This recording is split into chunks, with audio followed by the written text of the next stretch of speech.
मैदानों में गर्मी बढ़ने के बावजूद पहाड़ों पर चढ़ते समय हमें ठंड क्यों लगती है? यह सवाल हम सभी के मन में कई बार आया होगा, लेकिन जाने कि इसके पीछे का साइंस क्या है। इसे न्यूजीलैंड के विक्टोरिया यूनिवर्सिटी ऑफ वेलिंगटन के वैज्ञानिक जेम्स रेनविक ने समझाने की कोशिश की है। अगर गर्मी बढ़ती है तो पहाड़ों पर चढ़ते समय ठंड क्यों बढ़ती है? ऐसा आखिर क्यों होता है? दरअसल जब हवा गर्म होती है तो यह ऊपर उठती है। इसकी मदद से ही ग्लाइडर ऊपर की ओर उड़ सकते हैं और दक्षिण अमेरिका कॉन्डोर जैसे बड़े शिकारी पक्षी घंटों तक इसकी मदद से हवा में रह पाते हैं। लेकिन हवा के तापमान को प्रभावित करने वाली कई अन्य चीजें भी हैं। जब हवा ऊपर उठती है तो यह फैलती है, क्योंकि ऊंचाई के साथ हवा का दबाव कम होता जाता है। हवा में मौजूद ऊर्जा अधिक मात्रा में फैल जाती है और इसका तापमान कम हो जाता है। गर्म हवा ऊपर उठने पर ठंडी हो जाती है, जब तक कि यह अपने आसपास की हवा के तापमान तक नहीं पहुंच जाती। लेकिन हमारे आसपास हवा ऊपर क्यों उठती है?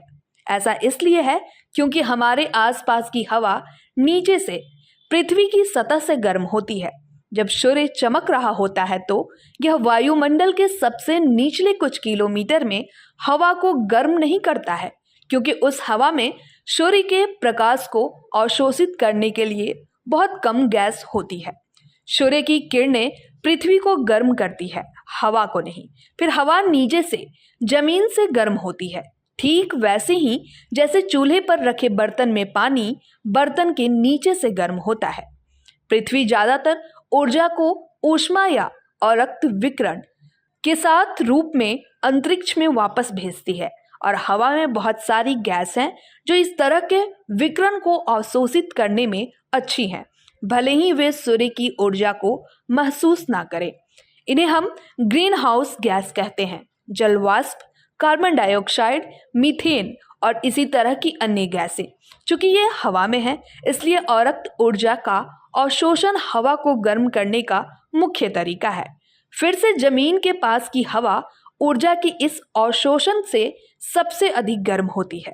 पृथ्वी के पास की गर्म हवा उछालदार होती है, इसलिए अक्सर वायुमंडल में उबलती है, ठीक वैसे ही जैसे चूल्हे पर रखे बर्तन में पानी।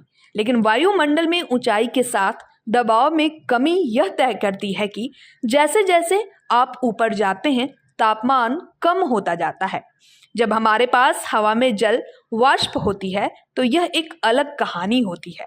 जैसे जैसे हवा ऊपर उड़ती है और ठंडी होती है, यह इतनी जल वाष्प को पकड़ नहीं पाती है, इसलिए कुछ वाष्प को वापस तरल पानी में संघनित होना पड़ता है। बादल और बारिश इसलिए होते हैं क्योंकि ऊंचाई के साथ तापमान कम होता है। इस तरह से बनने वाले बादल ऊष्मीय रूप से ऊपर उठने वाली हवा के माध्यम से क्यूमल्स बादल के रूप में जाने जाते हैं।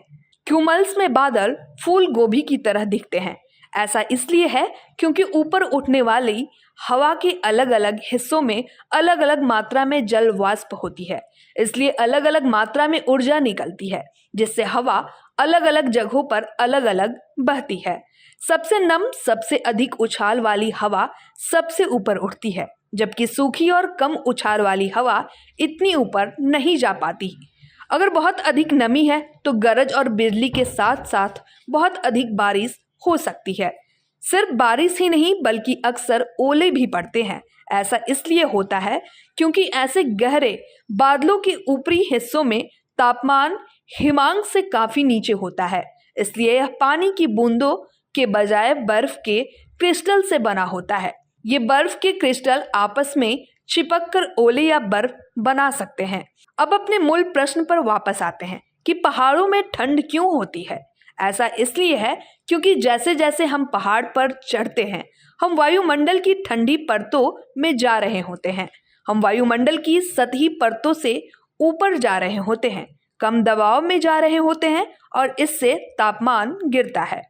गर्म हवा अब भी पहाड़ की चोटी से ऊपर उठ सकती है, लेकिन यह समुद्र तल पर हवा की तुलना से शुरू में ठंडी होगी, क्योंकि यह कम दबाव पर है। माउंट एवरेस्ट जैसे बहुत ऊंचे पहाड़ों पर चढ़ने वाले पर्वतारोही आमतौर पर अपने साथ ऑक्सीजन सिलेंडर ले जाते हैं क्योंकि ऐसी ऊंची चोटियों के पास हवा बहुत कम होती है। यही कारण है कि पहाड़ों की चोटियों पर बर्फ जमी रहती है और साल भर ठंड रहती है।